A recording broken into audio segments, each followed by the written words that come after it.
नमस्कार, मैं हूं राजेंद्र तिवारी और आप देख रहे हैं अनब्रेकिंग। अनब्रेकिंग के इस वीडियो में आपका स्वागत है। बात करेंगे ट्रंप और शी जिनपिंग की, यानी ट्रेड वार की। यानी जो 21 जनवरी को जो चीजें अमेरिका से, वाशिंगटन से शुरू हुई थी, अब कहां पहुंची हैं और किस तरह से वो चीजें दिखाई दे रही हैं, क्या शेप ले रही हैं, इस पर बात करेंगे, इसे समझेंगे। हमारे साथ है डॉक्टर प्रकाश केरे। तो पहले तो प्रकाश जी का स्वागत कर लेते हैं। प्रकाश जी, आपका स्वागत है, बहुत बहुत बहुत बहुत बहुत धन्यवाद सर, बहुत बहुत धन्यवाद। तो दरअसल लेटेस्ट खबर अगर बात करें चीन और अमेरिका को लेकर के, तो अमेरिका ने चीन पर 245% का टैरिफ कर दिया है। टैरिफ बढ़ा करके 145 से 245 कर दिया है जी। दूसरी तरफ चीन के प्रवक्ता ने कहा है कि भाई जो कुछ करना हो एक बार कर लो यार, ये क्या चवन्नी ठंडी करते रहते हो। इसी टोन में उसने ये बात कही है कि भाई ये चवन्नी ठंडी की एक बार कर दो जो करना है। दूसरा ये कि एक बात और कही गई चाइना की तरफ से, चाहे वो 45% हो चाहे 245% हो, एक ही बराबर है। तो वो ट्रंप की समझ में ये बात क्यों नहीं आती। दूसरा, जो नए आंकड़े आए हैं क्यूएन के, जो आंकड़े क्यूएन के आंकड़े हैं चाइना के, वो 5.4% की ग्रोथ रेट वहां की इकोनॉमी ने दर्ज की है। जितनी बड़ी इकोनॉमी वो है उस लिहाज से 5.4% is a very good number. और जो एक्सपोर्ट का, जो उनका जो ट्रेड का जो ग्रोथ है वो भी जबरदस्त, वो 12% के आसपास है। और अगर आप मार्च का ही देखें तो मार्च में मैंने कहीं नोट किया था कि रिटेल सेक्टर उनका मार्च महीने में 5.9% बढ़ा है। और मैं डेटा सब इसलिए बता रहा हूं कि कैसे जी के हाथ में ट्रम्प कार्ड है। ये आप देखिए कि ट्रेड बढ़ा है, उनका जो एक्सपोर्ट है वो बढ़ा है। और दरअसल चाइना के टोटल एक्सपोर्ट में जो अमेरिका का हिस्सा है वो 10% के आसपास है। और अमेरिका सबसे बड़ा एक्सपोर्ट डेस्टिनेशन नहीं है चाइना का। ये भी लोगों को जानना चाहिए। लोगों को लगता है कि अमेरिका सबसे बड़ा डेस्टिनेशन होगा। सबसे बड़ा जो डेस्टिनेशन चाइना के लिए है वो है आसियान कंट्रीज, जहां इस समय शी जिनपिंग घूम रहे हैं, या आज वापस आ गए हों तो मुझे नहीं पता। नहीं, वापस नहीं अभी आए, अभी वही है, कंबोडिया में है। कोरिया जाना है। हाँ, तो शी जिनपिंग वहीं घूम रहे हैं। और वहां वो क्या कर रहे हैं ये भी देखने की बात है। वो दरअसल मल्टीलेटरलिज्म की बात कर रहे हैं, वो डब्ल्यूटीओ की बात कर रहे हैं, वो सबके जो इंटरेस्ट हैं उनको उनको सुरक्षित करने की बात कर रहे हैं। वो अपने मार्केट को खोल रहे हैं दूसरे मार्केट्स के लिए। वो रेल लाइन बिछा रहे हैं कि हनोई से लेकर और चाइना तक रेल लाइन आ जाए, उसकी बात कर रहे हैं। दूसरी तरफ शी जिनपिंग, दूसरी तरफ ट्रंप सारे दरवाजे अपने बंद कर रहे हैं। वो बंद दरवाजों में कुछ खोले हैं उन्होंने, लेकिन आप देखिए वो दीवारें खड़ी कर रहे हैं कि मैक्सिको के साथ दीवार और भयानक रूप से खड़ी हो जाए। कनाडा, तो वहां भी वो दिक्कत है। आप यूरोप को लेकर के जिस तरह की चीजें हुई हैं उसमें सारे उनके जो सबसे खास लोग थे वो सारे एप्रिहेंसिव हैं यूएस को लेकर के। ईस्ट एशिया में देखिए, जापान, ऑस्ट्रेलिया, कोरिया, ये सब चाइना के करीब आ रहे हैं। तो ऐसे में प्रकाश जी, आज उन्होंने 245% टैरिफ किया है। मुझे तो उसमें हंसी आती है कि क्या ट्रंप के यहाँ कोई ऐसा नहीं है जो ये समझ रहा हो कि 100% टैरिफ हो या 245% हो, उससे कोई फर्क नहीं पड़ता। पहली बात। दूसरी बात, जो कंपनियां जिनकी वजह से चाइना आज मैन्युफैक्चरिंग हब है दुनिया का, उसमें से ढेर सारी कंपनियां अमेरिका की। तो और ये सबसे बड़ा ट्रम्प कार्ड, जो ट्रम्प कार्ड की मैं बात कर रहा हूं, ये बहुत बड़ा ट्रम्प कार्ड है जो शी जिनपिंग के हाथ में। और उसी के चलते आप देखिए कि जो लैपटॉप्स, मोबाइल, आईफोन, इन सब पे चिप्स, इन सब पर जो वेवर हटाना किया पड़ा गया तरफ से, उसकी बड़ी वजह ये है। और एक और दबाव पड़ रहा है टेस्ला की तरफ से कि आप ईवीज पर भी, क्योंकि एकदम से अब गीगा फैक्ट्री लगा रखी है उन्होंने, सबसे बड़ी फैक्ट्री टेस्ला की चीन में, और वो शिफ्ट कर लेंगे, ये संभव नहीं है। ये अभी चाइना के एक अखबार पढ़ रहा था मैं, उनका कहना था कि आप ठीक है, आप असेंबलिंग अपने यहाँ कर सकते हो, 100% प्रोडक्ट आप नहीं बना सकते हो। जो आप अभी कार्टून का जिक्र कर रहे थे कि जो क्या था, ट्रम्प कार्ड नहीं, हाँ, वो कह रहे हैं कि मेरे हाथ में कार्ड्स हैं, तो शी जिनपिंग कह रहे हैं कि ये कार्ड्स चीन में बने हुए हैं, चीन में बने हुए हैं। तो ये बिल्कुल सही कहानी है। ऐसे में आज की स्थिति में आप किस तरह, और एक चीज और मैं अपने दर्शकों को बता दूं, यूरोपीय यूनियन के जो लोग हैं वो जुलाई में समिट के लिए, दोनों लोग, यूरोपीय काउंसिल और यूनियन, दोनों ही जुलाई में बीजिंग पहुंच रहे हैं शी जिनपिंग से समिट के लिए। बिल्कुल स्पेन के आपने, प्राइम मिनिस्टर अभी होकर के गए। और अभी यूरोपियन कमीशन की प्रमुख जब हिंदुस्तान आई थी तो वो चीन भी गई थी अभी हाँ, पिछले उर्सुला महीने। जी। हाँ, देखें जो आपने कही बात तो वही है अब। और ये चीजें देखिए, पहले शुरू में मुझे भी ये लग रहा था कि वो टैरिफ करेंगे और अलग अलग देश अपने अपने जो भी हिसाब किताब है उसके हिसाब से एक समझौता हो जाएगा। जैसे मैं हमेशा कहता रहा कि भारत पर कोई असर नहीं पड़ेगा, क्योंकि मैं ये सोच रहा था कि, या बहुत सारे लोग सोच रहे थे कि फॉर्मूला ये होगा कि जैसे मान लीजिए कि एग्रीकल्चरल प्रोडक्ट्स पे हम लोगों पे उनके यहाँ टैरिफ कम है और उनका एग्रीकल्चरल प्रोडक्ट हमारे यहाँ आ रहा है तो उस पर टैरिफ ज्यादा है। तो मुझे लगा कि उसमें ये हो सकता है कि भाई हम थोड़ा कम कर देंगे उस पे, एग्रीकल्चरल प्रोडक्ट्स पे, इसी तरीके से बाकी चीजों पे कर लेंगे।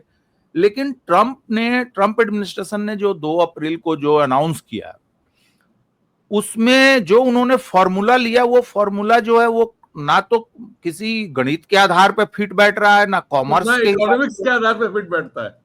अब उन्होंने क्या कर दिया कि आपके साथ हमारा फायदा है, व्यापार फायदा है तो आपका ये हिसाब रहेगा, आपके साथ मेरा व्यापार घाटा है तो ये हिसाब रहेगा। एक एवरेज निकाल के उन्होंने कर दिया, और एवरेज उन्होंने वॉल्यूम पे निकाला, टोटल वॉल्यूम पे, लेकिन उन्होंने अंदर नहीं देखा कि क्या है। जैसे हिंदुस्तान में बहुत, जैसे हम लोग कई बार इस पर बात किए हैं पीछे, कि हिंदुस्तान में बहुत कम कैटेगरीज हैं जिन पे बहुत ज्यादा टैरिफ है, 30% से लेके 125% तक। वो बहुत छोटा, वॉल्यूम के हिसाब से भी छोटा है और परसेंटेज के हिसाब से भी छोटा है, और कैटेगरीज के हिसाब से भी कुछ ही कैटेगरीज है।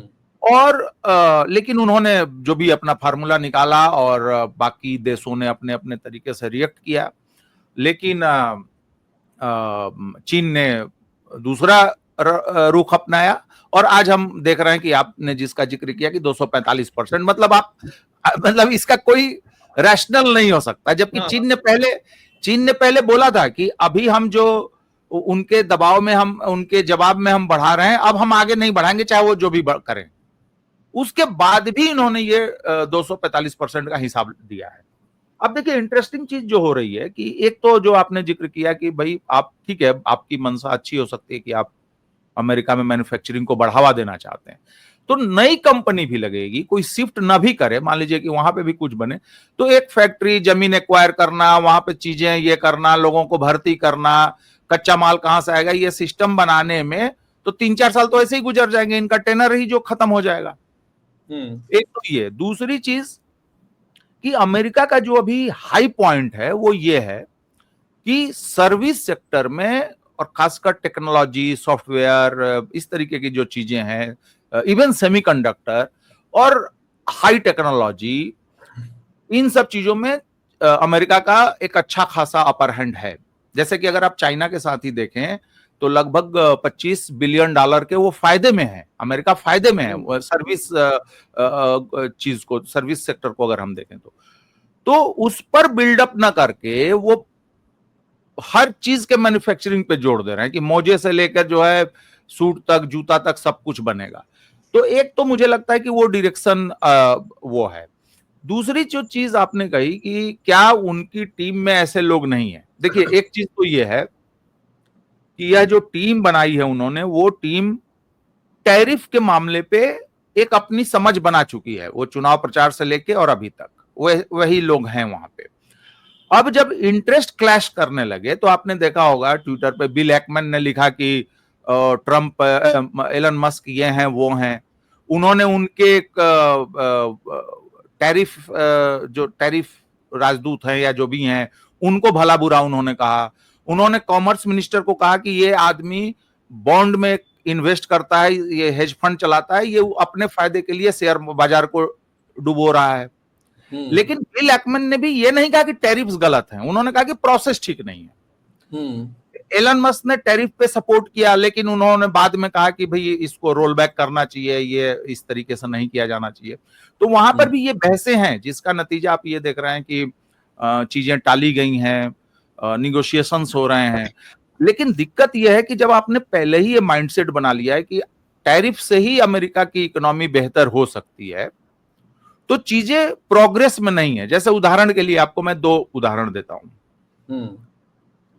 यूरोपीय संघ ने कहा है कि वह अमेरिका से जो रेसिप्रोकल टैरिफ हमने लगाया है उसको हम रोल बैक नहीं करेंगे, क्योंकि बातचीत में प्रगति नहीं हुई है।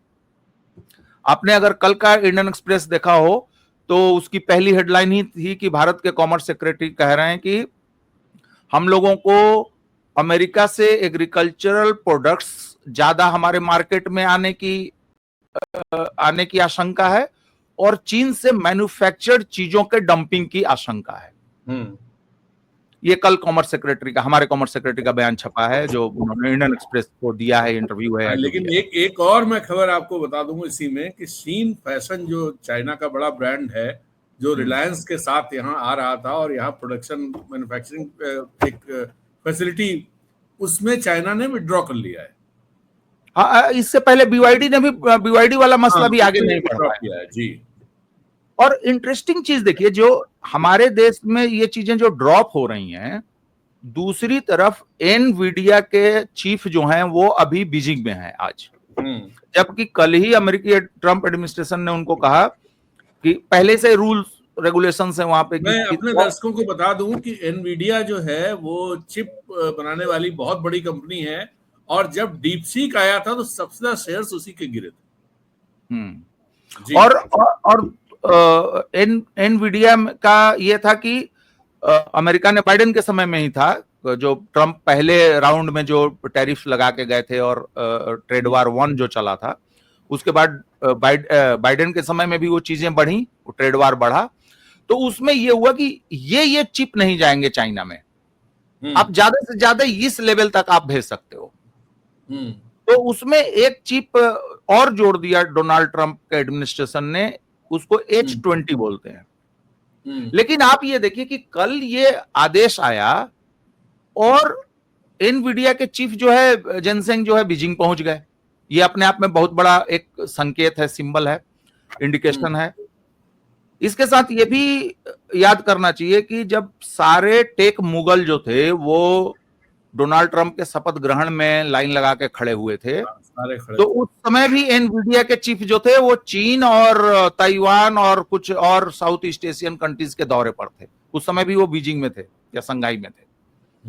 और देखिए, एनवीडिया का जाना इसलिए बहुत सिंबॉलिक इंपॉर्टेंस का है कि आज जो हम एआई आर्टिफिशियल इंटेलिजेंस चारों तरफ सुन रहे हैं, एआई का पूरा जो उनका जो हार्डवेयर स्ट्रक्चर, जो चिप स्ट्रक्चर होता है, उस पर लगभग 100% मोनोपोली एनवीडिया की है। माइक्रोसॉफ्ट हो, ग्रोक हो, चैट जीपीटी हो, या इवन चाइनीज कंपनियां भी जो हैं वो उनके चिप पे डिपेंडेंट हैं। तो अभी तक क्या हो रहा था, जैसे आपने बताया कि डिपसीक जब आया तो उनके शेयर सबसे ज्यादा गिरे। इनफैक्ट कल भी 10% शेयर उनका गिरा है। कल आज मतलब रात को। आज देखना होगा कि आज क्या सिचुएशन है वहां के मार्केट में, हालांकि लाल लाल ही दिख रहा था, मैंने जो पीछे चेक किया था तो। लेकिन पॉइंट ये नहीं है कि आज उनका शेयर मार्केट गिर रहा है, शेयर वैल्यू गिर रही है उनकी। इंपॉर्टेंट यह है कि अब एआई के खेल में कंपनियों के साथ साथ सरकारें आ रही हैं। जैसे अभी भारत सरकार ने कहा कि जो उन्होंने फंड ऑफ फंड्स जो 10,000 करोड़ का बजट में अनाउंस किया है, तो उन्होंने कहा कि इसका बड़ा हिस्सा जो है वो एआई स्टार्टअप्स को हम देंगे, और अलग से भी इन्होंने एआई के लिए एक मिशन बनाया है और एक उसके लिए फंड बनाया है। और आगे उन्होंने ये भी कहा है कि भारत सरकार ने कि हम इसमें और पैसा जैसी जरूरत आएगी उस हिसाब से डालेंगे। सऊदी अरब ने बहुत बड़ा एक इसी तरीके का प्रोजेक्ट लॉन्च किया है। तो अब कहानी यह है कि देखिए, अगर आप एक कंपनी चलाते हैं, आपको चिप खरीदना है, तो आप सोचेंगे कि 10 चिप में तो यार बहुत खर्चा हो रहा है, चलो 5 ही से काम चला लेते हैं। लेकिन जब सरकारें इस खेल में उतरेंगी तो सरकारों के लिए यह चीज मायने नहीं रखती है कि 5 चिप आ रहा है कि 10 चिप आ रहा है। वो तो 10 की जहां जरूरत होगी 15 भी खरीद सकती हैं। गवर्नमेंट्स का यह हिसाब होता है, क्योंकि वो कॉस्ट बेनिफिट उस तरीके से नहीं देखती हैं जिस तरीके से कोई कंपनी देखती है। तो इस हिसाब से एनवीडिया का जाना एक बड़ा मैसेज है, वो एक सिंपल बिजनेस विजिट के रूप में नहीं देखा जाना चाहिए। और इसी से जुड़ी हुई चीज आती है जो आपने जिक्र किया टेस्ला का, या दूसरी जो कंपनियां हैं, मतलब जैसे कि यूरोपियन यूनियन की जो कंपनियां हैं जो इलेक्ट्रिक व्हीकल भी बनाती हैं, उन्होंने भी चाइना की तरफ रुख किया है और चाइना से कहा कि आप हमारे लिए भी रिबेट दीजिए। अगर हम BYD के लिए या चाइनीज कंपनियों के लिए रास्ता खोलेंगे तो आप हमारे लिए भी दीजिए। और चाइना उस पर सहर्ष तैयार हो गया कि ठीक है, कर लेते हैं। क्योंकि देखिए, जो आपने शुरू में भी बोला कि बीजिंग, चीन के राष्ट्रपति जो हर जगह जाके या चाइना की तरफ से जो बयान आ रहे हैं, आप कोई भी कितना भी एंटी चाइनीज व्यक्ति होगा, इस बात से जरूर वो एग्री करेगा कि हमारी दुनिया इतनी बड़ी है, यहाँ डेवलपमेंट प्रोग्रेस, हर तरीके के डेवलपमेंट प्रोग्रेस की इतनी संभावनाएं और जरूरत है। जैसे फॉर एग्जांपल, बहुत लोग हमारे देश में परेशान हो रहे हैं कि फार्मास्यूटिकल्स का क्या होगा अगर टैरिफ लग गया तो, क्योंकि अमेरिका हमारा बड़ा बाजार है। लेकिन वही लोग इस बात पर ध्यान नहीं दे रहे हैं कि हमारा पूरा फार्मास्यूटिकल इंडस्ट्री जो है वो चीन के API और चीजों का माल, हाँ, वो तो चाइना से है, पूरा चाइना से है। हमारा पूरा डिजिटल रिवॉल्यूशन जो है वो चाइना के थ्रू है। तो कहने का मेरा मतलब यह है कि अभी भी आप सोचिए कि अफ्रीका हो, लैटिन अमेरिका हो, एशिया हो, हमारा देश हो, अमेरिका हो, दवाइयों की कितनी जरूरत है। आप किसी भी तरीके की बीमारी का देख लीजिए। आप ये देखें कि अच्छा भोजन, क्वालिटी फूड जो है, हर तरीके के मांस से लेके फल सब्जियों तक दुनिया भर में अभी जरूरत है। उसके बाद गाड़ियों की जरूरत है। आज भी देखिए कि तेल चाहे कम दाम हो या तेल के दाम बढ़े, लेकिन तेल की डिमांड तो है ही है। ऐसा तो नहीं है कि डिमांड नहीं है। कोरोना काल एक एक्सेप्शन था, एक वहां अलग परिस्थितियां थी। तो चीन जो ये बात बार बार कह रहा है कि सबके लिए जगह है, ये एक कॉमन ट्रूथ होना चाहिए वर्ल्ड के लिए। और देखिए चीन अब यहां पर देखिए, दो तरीके के हम वर्ल्ड व्यू, दो तरीके के आउटलुक को देख रहे हैं अपने सामने खुलता हुआ। एक तरफ डोनाल्ड ट्रंप कह रहे हैं कि भाई टैरिफ तो लगेगा, कम लगेगा, ज्यादा लगेगा, आओ ट्रेड, आप हमारे साथ डील करो। वहीं चीन क्या कर रहा है कि उसने अफ्रीका के 33 देशों को 0 टैरिफ पर अपना सामान बेचने के लिए चीन का बाजार खोल दिया है। हाँ। उसने 60 से ज्यादा देशों के लोगों के लिए एक तरफा उसने अनाउंस कर दिया है कि आप हमारे यहाँ आइए, आप 3 दिन से लेके 30 दिन तक रहिए, घूमिए फिरिए, और अपना कोई वीजा फीजा की जरूरत नहीं है।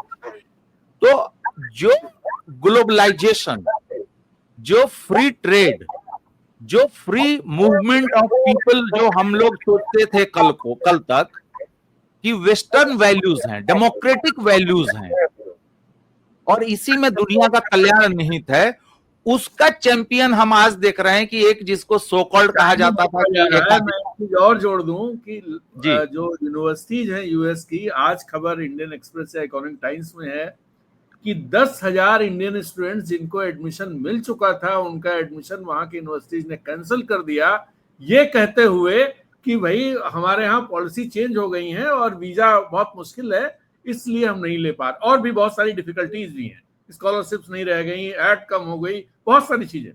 और आपको ये तो हार्वर्ड वाला मामला पता ही होगा कि हार्वर्ड किस तरह से खड़ा हो गया ट्रंप के खिलाफ, जो दुनिया की टॉप यूनिवर्सिटी है, जहां 116 नोबेल laureates है जिस यूनिवर्सिटी। लेकिन एक और चीज है कि हार्वर्ड वाली चीज स्वागत योग्य है, लेकिन वो भी एक दोहरे मानदंड पे चलने वाला, क्योंकि एक वो प्राइवेट कंपनी है। हार्वर्ड यूनिवर्सिटी के उसका नाम है, लेकिन वो प्राइवेट कंपनी है।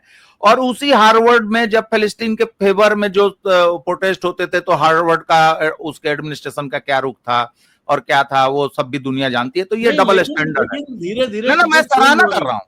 नहीं, मैं एक चीज और जोड़ना चाह रहा हूँ। कोलंबिया यूनिवर्सिटी जहां पर फलस्तीन प्रो फलस्तीनी जो वो हुए थे, जिसमें आपने देखा है कि इंडियन लड़की भी रातों रात भाग के गई, वो यूनिवर्सिटी भी हार्वर्ड के साथ खड़ी हो रही ट्रम्प के खिलाफ। एग्जैक्टली तो मैं ये कह रहा हूं कि वो वहां का जो एक इंटरनल इशू है, जिसमें कि डाइवर्सिफिकेशन, इंक्लूजन, उसकी जो बात है, वो वहां के वही जो कहावत है ना कि अमेरिका में असल में आप कहते हैं कि चाइना में एक पार्टी का शासन है, तो यहां पर एक पार्टी का शासन है। एक्चुअली अमेरिका में एक पार्टी का शासन है, सिर्फ डिफरेंसेस दो चीजों पर है।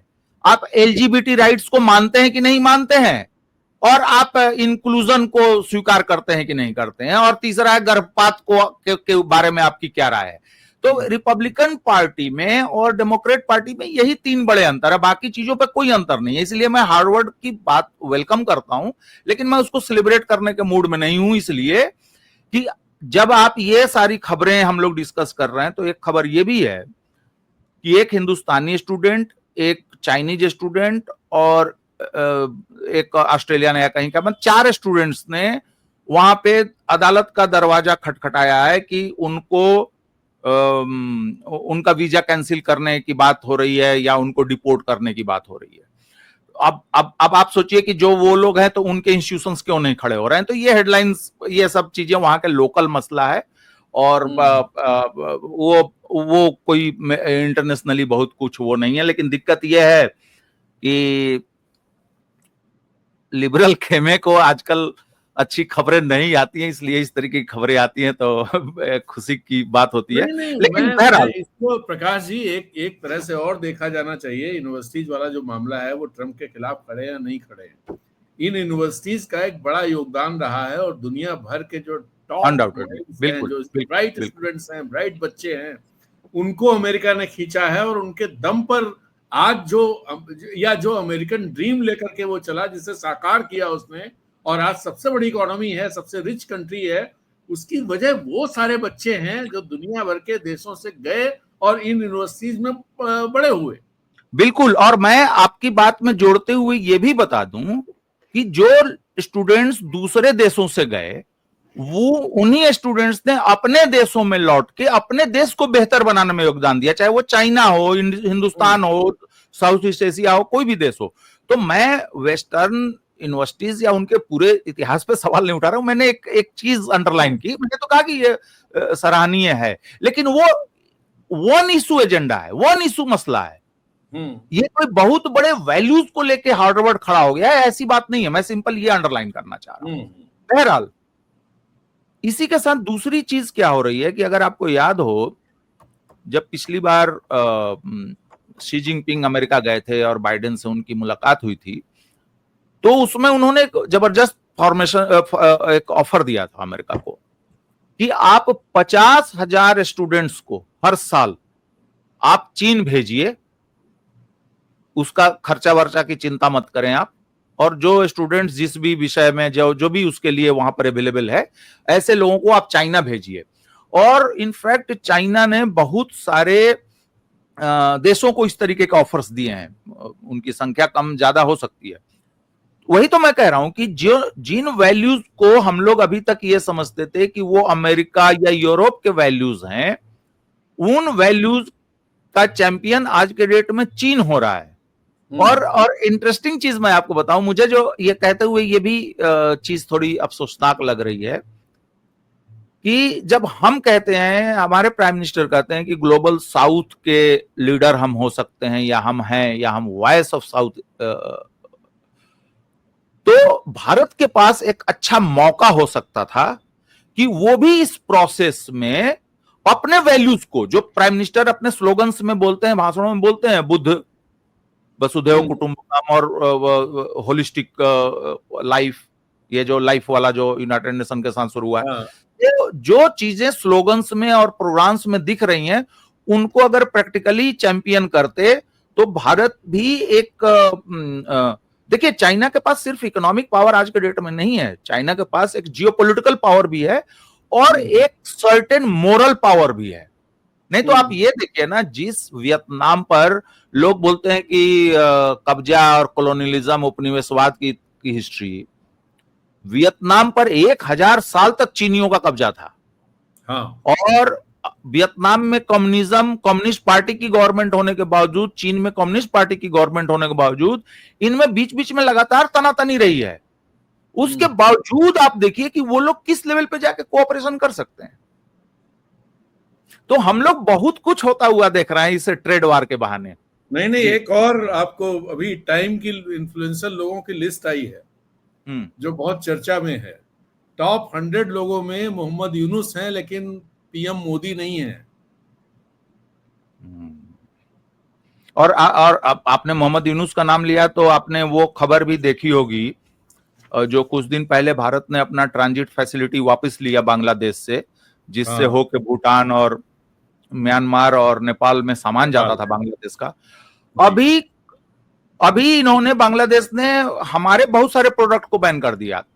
धागा और आलू पर तो भूटान और नेपाल का भी बैन किया है, लेकिन हमारे वाले में टाइल्स, मिक्स्ड फैब्रिक और कई सारी चीजें हैं, कई सारे मोटरसाइकिलों के और साइकिलों के पार्ट्स पुर्जे और बहुत कुछ है। और मैं समझता हूं कि जिस तरीके के प्रोडक्ट्स उसमें हैं वो हमारे लिए अच्छा खासा घाटे का कारण बन सकते हैं। नहीं, एक और इसमें मैं आपको जोड़ दूं कि करीब 2.5 बिलियन डॉलर्स का कॉटन एंड कॉटन यार्न यहाँ से बांग्लादेश जाता रहा है, जो उनकी कॉटन इंडस्ट्री, जो टेक्सटाइल इंडस्ट्री चलती है। उन्होंने यूएस के साथ जो सबकी डील चल रही है, उनकी डील ये चल रही है कि भाई हम इंडिया से लेते हैं, हम आपसे लेने लगेंगे, तो उसके बदले जो हम पर आप कर रहे हो इसी तरह डील दीजिए। तो लेकिन सर मैं दूसरे तरीके से भी इसको देखना चाह रहा हूं कि देखें, हम लोग तो बार बार ये पढ़ते हैं, सुनते आए हैं कि ट्रेड वार जब गंभीर होता है तो अल्टीमेटली वो मिलिट्री वार में कन्वर्ट होता है। ये कॉमन अंडरस्टैंडिंग है। तो चलिए, अमेरिका और चीन तो बड़ी ताकतें हैं, बड़ी इकोनॉमीज हैं, उनके अपने अपने कल्चरल, मिलिट्री और बिजनेस के स्फीयर हैं जहां पे उनका इन्फ्लुएंस है दुनिया भर में। वो फिर भी एक कदम पे जाके रुक सकते हैं लड़ाई से ठीक पहले। जैसे कि आपको याद होगा कि क्यूबन मिसाइल क्राइसिस के समय अमेरिका और रूस एटम बम का बटन दबाते दबाते रह गए थे। लेकिन अचानक से साउथ एशिया में, हमारे इलाके में, अभी तक तो हम ये बात कर रहे थे कि पाकिस्तान है, हिंदुस्तान है, इनके इश्यूज हैं, टेररिज्म है, ये इशू है, नशीले पदार्थों की तस्करी का मसला है, ये इशू है, आर्म्स आ रहे हैं, ये इशू है। अलग अलग देशों के ये सब इशूज थे हमारे अड़ोस पड़ोस में, पिछले कई दशकों से ये इशूज रहे हैं, कोई नया कुछ नहीं था। लेकिन भूटान, नेपाल, बांग्लादेश, श्रीलंका तो फिर भी एलटीटी के कारण भारत के प्लस माइनस संबंध रहे। लेकिन बांग्लादेश को अगर आप देखें, भूटान को आप देखें, नेपाल को देखें, म्यांमार में उनके इंटरनल जो, म्यांमार में उनके अंदर में जो भी हो रहा हो इतने वर्षों से, मालदीव भी जोड़ लीजिए, मालदीव भी, तो इनके यहां इंटरनली चाहे जो होता रहा हो, ये सारे देश कभी भी इस क्षेत्र की सामूहिक सुरक्षा के लिए चिंता की बात नहीं रहे हैं। बांग्लादेश हो, भूटान हो, नेपाल हो, बर्मा हो, even to some extent Sri Lanka को भी आप जोड़ सकते हैं अगर आप हिंदुस्तान वाला एंगल थोड़ा सा कम कर दें। लेकिन अब जब ये बैनिंग हुई है तो आप ये सोचिए कि हमने भूटान को सामान जाने से रोक दिया, नेपाल जाने से रोक दिया, अब बांग्लादेश ने वहां का सामान खरीदने से मना कर दिया। तो वो छोटी इकोनॉमीज, गरीब आबादी, तो मैं समझता हूं कि हम लोग जो अमेरिका और चीन का तो जो होना होगा हो जाएगा, होगा, लेकिन हम तो देख रहे हैं कि साउथ एशिया में एक नई परिस्थिति पैदा हो रही है जो कल को कोई भी करवट ले सकती है। और ये मुझे लगता है कि बड़ी चिंता की बात होनी चाहिए। लेकिन ये साउथ एशिया की बात आप सही कह रहे हैं, बट मैं आपको ले चलूंगा सेंट्रल एशिया और यूक्रेन की तरफ। वहां क्या चल रहा है जो ट्रम्प साहब 100 दिनों में सब ठीक कर देने वाले थे? यूक्रेन से जाने से पहले, चूंकि हमारा पड़ोस है सेंट्रल एशिया, हम वहां पे थोड़ी सी बात कर लें। अभी ताजा मसला यह है कि रूस जो कि पहला देश था जिसने तालिबान को एक आतंकी संगठन माना था, वहां की सुप्रीम कोर्ट ने उस टैग को हटाने का आदेश दिया है। कहने का मतलब कि रूस अब मान्यता देगा तालिबान को। तालिबानी शासन को मान्यता देगा कि नहीं देगा ये बात की बात है, लेकिन अब आतंकवादी वाला जो सबसे बड़ा बैरियर था वो टैग हटा देगा जी। हाँ, और पिछले दिनों हमने देखा कि चीन वो पहला देश था जिसने आधिकारिक रूप से अपना राजदूत वहां नियुक्त किया, और तालिबान के राजदूत का जो वो जो रिचुअल होता है कि वो जाके उस देश के राष्ट्राध्यक्ष के सामने अपना आईडी कार्ड करते हैं। हाँ, तो वो चीन ने किया, जो कि किसी और देश ने अभी तक नहीं किया है। पीछे 2 तस्वीरें आपने देखी होंगी 2 अलग अलग मीटिंग्स की, जिसमें भारतीय अधिकारी अब्दुल गनी बरादर से मिल रहे हैं, एक में वो इनसे मुल्ला उमर के बेटे जो तालिबान गवर्नमेंट में डिफेंस मिनिस्टर हैं उनके साथ मिल रहे हैं, और हक्कानी जो वहां के गृह मंत्री जैसे हैं या वो जो भी हैं वो उनसे मिल रहे हैं, और कोई गिफ्ट का आदान प्रदान हो रहा है। और तुर्की, कतर ये तो है ही है।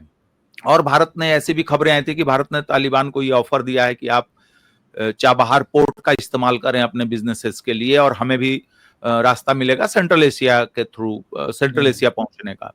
तो मैं समझता हूं कि सेंट्रल एशिया में फिलहाल ठीक है, और सेंट्रल एशिया को एक और फायदा हो रहा है, वहीं से मैं यूक्रेन में घुसूंगा, कि तमाम आर्थिक प्रतिबंधों के बावजूद पश्चिम के तमाम लग्जरी आइटम्स, चाहे वो मर्सिडीज गाड़ी हो, चाहे आईफोन हो, या प्रादा गुची के बैग और जूते हों, ये सारे रशियन मार्केट में मिल रहे हैं। और मैंने आपको उस समय बताया था जब आईफोन 16 लॉन्च हुआ था कि हिंदुस्तान में तो मुझे थोड़ा वेट भी करना पड़ा, और रशिया में मेरी भतीजी को जो है वो तुरंत मिल गया उसको।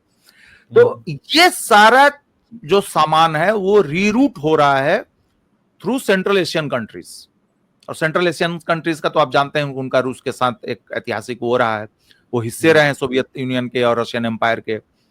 और इसी में एक हंसी की बात याद आ गई कि आपने नोट किया होगा कि जो चेचनिया के जो शासक हैं वो टेस्ला की साइबर ट्रक को लेके घूम रहे थे, उस पर बंदूक बना के, तो कहीं से बटन दबा दिया टेस्ला वालों ने, एलन मस्क ने, वो गाड़ी वही की वहीं रुक गई, वही की वही खड़ी हो गई। तो वो गाड़ी भी इसी रूट से गई थी। तो सेंट्रल एशिया फिलहाल अभी मुझे लगता है कि थोड़ा सा मजे में है, और क्योंकि उसके ऊपर रूस की भी नजर है, चीन का भी उनके साथ अच्छा कोऑपरेशन है, हिंदुस्तान भी कोशिश कर रहा है अपना हिसाब किताब बढ़ाने। अभी एक डेलीगेशन स्पीकर वगैरह इन सबका सेंट्रल एशिया में गया था, राष्ट्रपति भी गई थी।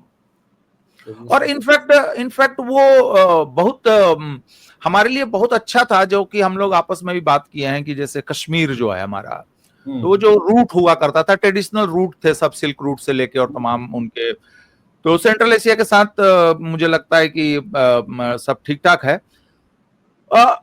देखें, यूक्रेन का मसला इसलिए उलझ गया क्योंकि डोनाल्ड ट्रंप के पास, जैसे कि हम टैरिफ के मामले में देख रहे हैं, उनके पास ठोस कुछ टेबल पे रखने के लिए नहीं है। मान लीजिए कि आप अगर यूक्रेन में युद्ध रुकवाना चाहते हैं तो आप रशिया को क्या ऑफर कर रहे हैं? और जबकि रशिया ने कहा कि अगर आपको कुछ इलाके छोड़ने की बात है तो हम छोड़ने के लिए तैयार हैं। उन्होंने ये कहा कि जो मिनरल्स आप निकालने जा रहे हैं, जो कब्जा करने जा रहे हैं, उसमें हम मदद कर सकते हैं, और इनफैक्ट जो यूक्रेन के हिस्से रशिया के हिस्से में अब मिला दिया है उन्होंने कहा कि यहां से भी अगर आपको कुछ निकालना है तो आप और हम उसमें सहयोगी हो सकते हैं। लेकिन पॉइंट ये तो नहीं है, लड़ाई तो इसलिए नहीं हुई कि यूक्रेन का कब्जा करना है, लड़ाई तो इसलिए हुई है कि भाई नेटो का क्या करना है। लड़ाई हुई है कि यूक्रेन में क्या, जिनको जो लोग नियो नाजी हैं, जो रशियन स्पीकिंग लोगों के खिलाफ रहे हैं, उनके खिलाफ लड़ाइयां लड़ रहे हैं दसियों साल से, इनका क्या करना है। सवाल तो ये है, सवाल तो ये नहीं है वो कब्जा करने का। तो मैं समझता हूं कि एक तो इनके पास नहीं है, और दूसरे कि यूरोप देख रहा है कि डोनाल्ड ट्रंप को पुशबैक करने का हमारे पास ये एक ट्रम्प कार्ड है यूक्रेन। अब अभी यूक्रेन देखिए क्या था, अभी यूक्रेन रूस और अमेरिका के बीच में फुटबॉल बना हुआ था। अब अभी तक तो यूरोपियन यूनियन अमेरिका की तरफ से खेल रहा था ना, हाँ। लेकिन अब उन्होंने अपना भी एक गोल पोस्ट बना लिया है कि नहीं, ऐसे कैसे होगा कि आप मिनरल्स ले जाएंगे, हमारा भी तो हिस्सा होना चाहिए। ये कैसे परमानेंट गारंटी हम दे दें नाटो का नहीं करने के लिए, फिर हमारी सिक्योरिटी का गारंटी का क्या होगा? तो उन्होंने एक अपना गोल पोस्ट बना लिया। अब इस गोल पोस्ट में स्थिति यह है कि जब तक अच्छा, इसमें डबल डाउन हो रहा है। यूरोप में आप देख रहे होंगे कि दो तरीके की पॉलिटिकल फोर्सेस हैं। एक पॉलिटिकल फोर्स वो है जो कुछ हद तक आपको प्रो ट्रम्प या प्रो पुतिन दिखती है, जैसे हंगरी हो गया, आपका इटली की प्राइम मिनिस्टर हो गई, और जैसे फ्रांस की जो मुख्य विपक्षी पार्टी है, या जर्मनी की मुख्य विपक्षी पार्टी है, ब्रिटेन में नाइजल फराज वगैरह जैसे लोग हो गए।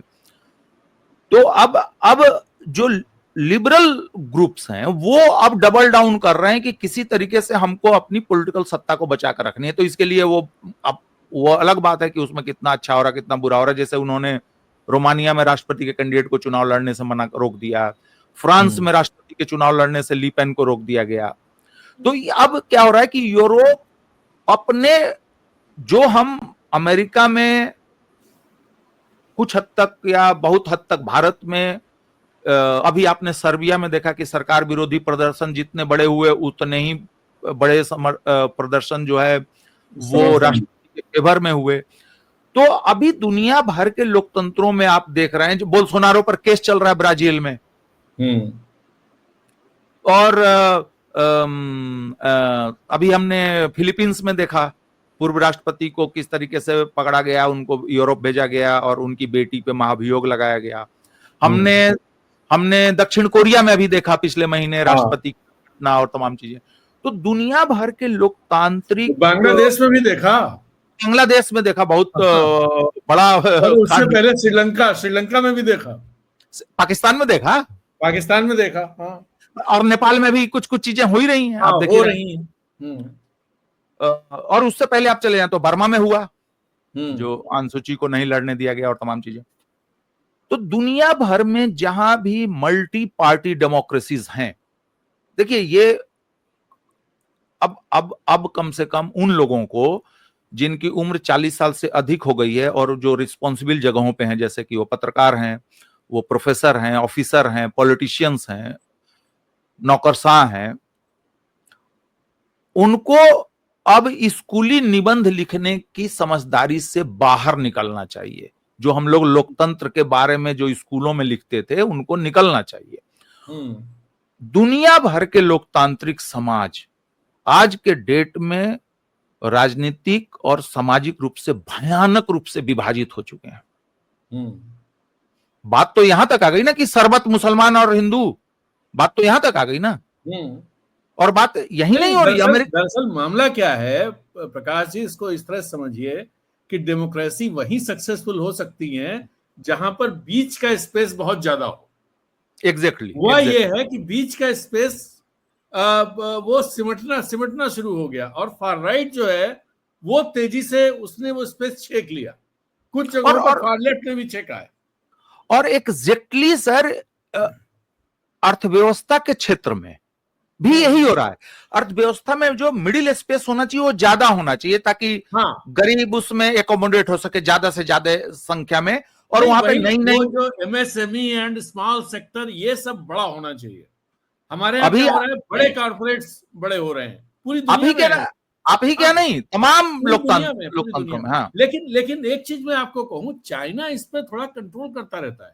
नहीं, अभी हम चाइना का इसलिए जिक्र नहीं करेंगे क्योंकि वही स्कूली निबंध लिखने की मानसिकता कहेगी कि वहां तो एक पार्टी की सरकार है, वहां तो तानाशाही है, वहां तो जिनपिंग फांसी पे लटका देता है चौराहे पे, तो उनको छोड़ दें। उससे भी कमाल हुआ, अभी खबर ये आई कि 2025 के इस तिमाही में जो आप चाइना के आंकड़े दे रहे थे, रशियन रूबल जो है सबसे बेहतरीन प्रदर्शन करने वाला करेंसी बना हुआ है, जबकि उस पर तो 3 साल से 3.5 साल से लगा हुआ, 3 साल हो गया, 3 साल से ज्यादा हो गए सैंक्शंस लगे हुए। तो लोगों को समझना चाहिए कि ये डोनाल्ड ट्रंप जो अपने लोगों के लिए इतनी मुश्किलें खड़ी कर रहे हैं, फिर भी लोग उनको क्यों सपोर्ट कर रहे हैं? अगर मोदी गवर्नमेंट इकोनॉमिकली, जॉब के लेवल पे या और बहुत सारी चीजों पे अगर परफॉर्म नहीं कर रही है तो वो सत्ता में कैसे बनी हुई है?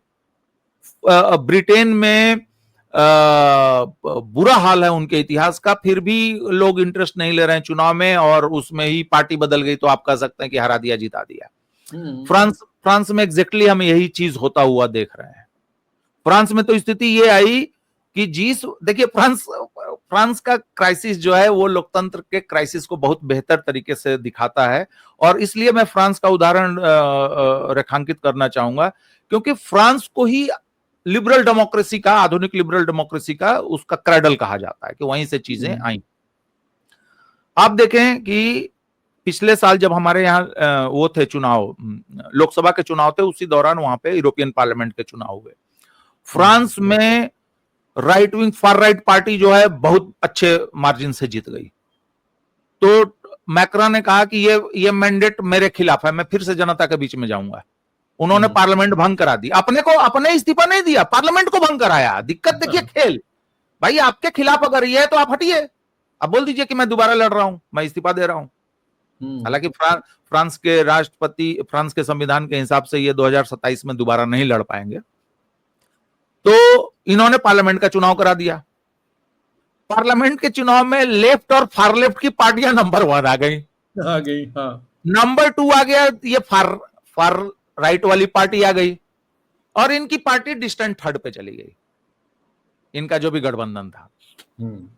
फिर भी इन्होंने लेफ्ट गठबंधन को सरकार बनाने के लिए आमंत्रित नहीं किया, और इन्होंने फार राइट के सपोर्ट से सरकार बनाई और बजट को पास कराया। हालांकि बजट को पास कराने में लेफ्ट का भी कंट्रीब्यूशन था, क्योंकि लोगों ने कहा कि अभी हम पॉलिटिकल क्राइसिस नहीं चाहते हैं। और लेफ्ट को मैं इस बात के लिए हमेशा कोसता रहता हूं कि जब जब सही मौका आया है कि लिबरलिज्म के ढोंग को थोड़ा दुरुस्त किया जाए, उसकी थोड़ी सर्जरी हो, तो लेफ्ट उसको बचाने के लिए खड़ा हो जाता है। आपको याद होगा पीवी नरसिंह राव की सरकार के खिलाफ जब अविश्वास प्रस्ताव होता था तो सीपीएम वॉकआउट कर जाती थी, नंबर नीचे आ जाता था, सरकार बच जाती थी। हाँ, तो सीपीएम के नंबर बहुत हुआ करते थे। तो वो भाषण देकर वॉकआउट कर जाते थे वोटिंग से पहले। तो एनीवे, तो फ्रांस में और हर जगह, और इसका देखिए मिडिल ग्राउंड सिर्फ बात उसी के लिए नहीं है कि पॉलिटिक्स में बतियाएं आप या इकोनॉमिक्स के लिए जगह। मिडिल ग्राउंड तो ये भी होता है ना कि आप अपनी जीत को थोड़ा कम करें, मैं अपनी जीत को थोड़ा कम करूं। वही है मिडिल ग्राउंड। और वो हर चीज में, जहां पे कि लिटरेचर भी फ्लोरिश हो सकता है, जहां पे आइडियाज, इनोवेशंस हो सकते हैं। आप याद करिए कि जब भी इनोवेशंस के दौर आए हैं दुनिया भर में, जब भी नई नई चीजें आई हैं, जैसे एंशिएंट इंडिया में हमारे यहाँ जैसे चीजें बनी आई, वो एक स्थिरता का दौर है, वो खुलेपन का दौर है। मतलब आप ये अंदाजा लगाइए कि अगर गुप्त पीरियड अगर आज आप लागू कर दें तो ये जो रोज हंगामा काटते हैं वैलेंटाइन डे वगैरह पे, ये तो पागल हो जाएंगे। पागल, सही बात। ये तो पागल हो जाएंगे कि अरे ये क्या, ये कौन सी संस्कृति आ गई। तो वो चीज तो मुझे लगता है कि यह जो संक्रमण काल हम लोग देख रहे हैं वो सिर्फ इसलिए नहीं है कि चाइना क्या प्रॉफिट ले जा रहा है, हिंदुस्तान क्या प्रॉफिट ले जा रहा है, यूरोपियन यूनियन। और इंटरेस्टिंग चीज ये है कि डोनाल्ड ट्रंप की बहुत सारी नीतियां काम कर रही हैं। मजे की बात यह भी है, मसलन जैसे एक एग्जांपल कि उनके टाइम में लगातार इन्फ्लेशन कम हो रहा है। अभी भी शेयर मार्केट में जो झटके लगे उसके बावजूद उनके कार्यकाल में हिसाब लगाएं तो अमेरिकी स्टॉक मार्केट प्रॉफिट में है। तो अब दिक्कत यही है कि आप कैसे फाइनली तय करेंगे कि कौन सी चीज काम कर रही है, कौन सी चीज काम नहीं कर रही है। बेरोजगारी बढ़ रही है और जिन इलाकों में सबसे ज्यादा बेरोजगारी है वहां से भारतीय जनता पार्टी जीत जा रही है। तो मतलब मैं कैसे इसको समझूं। लेकिन मैं जो सर एक चीज अगर दरअसल इन जो बात आप कह रहे हैं इसको अगर छोटे पैच में देखेंगे तो समझ में नहीं आएंगी। लेकिन अगर इससे आप लॉन्ग टर्म में जो डेवलपमेंट्स हुए हैं सोसाइटी में, इकोनॉमी में, उनको अगर आप समझने की कोशिश करें, तो जो डिस्कंटेंट है, उस डिस्कंटेंट को रिप्रेजेंट करने वाले लोग ये हैं, जो लोग सपोर्ट करते हैं इनको। और एग्जैक्टली यही चीज वर्ल्ड में अभी हम देख रहे हैं कि हाँ। जो लोग लंबा प्लानिंग से चल रहे हैं, लंबी सोच से चल रहे हैं, वो आज अपर हैंड में है, जैसे कि चाइना। और जो लोग सिर्फ अगला चुनाव देख रहे हैं, उनकी सोसाइटीज नीचे हैं। लेकिन सर, जो मैं एक इंपॉर्टेंट चीज मुझे अभी ध्यान में आई, एक बड़ी अजीब सी चीज हो रही है चीन में पिछले कुछ दिन से।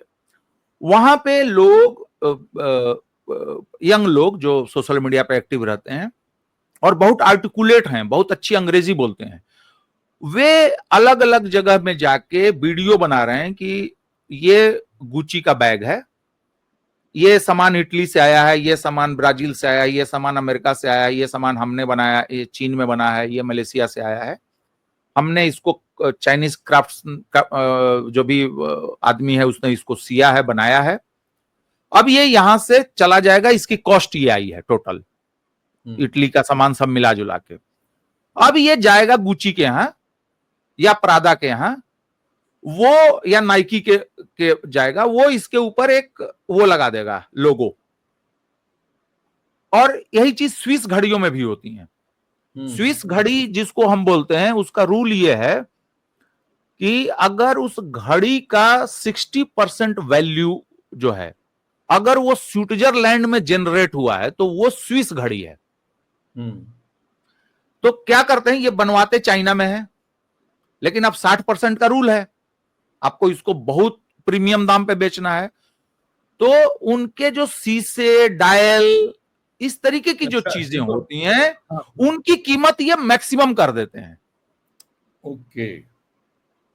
और ये चाइनीज सोशल मीडिया पे, टिकटॉक पे पार्टिकुलरली, क्योंकि उनको पता है कि ये टिकटॉक अमेरिका में और यूरोप में भी पब्लिश हो रहा है। इस पर भी बात करूंगा, सोशल मीडिया पर भी, पहले आप ये बात पूरी कर लो। तो वो जिस आर्टिकुलेशन के साथ वो कर रहे हैं, दिखा रहे हैं, फैक्ट ले जाके जगह पे बता रहे हैं, उसके बाद एक चीज ये हो रही है कि वो लोग ये भी बता रहे हैं कि लोगो तो आपको नहीं मिलेगा, लेकिन ये चीज अगर चाहिए तो आप हमें लिखिए और हम ये सामान आपको भेजेंगे।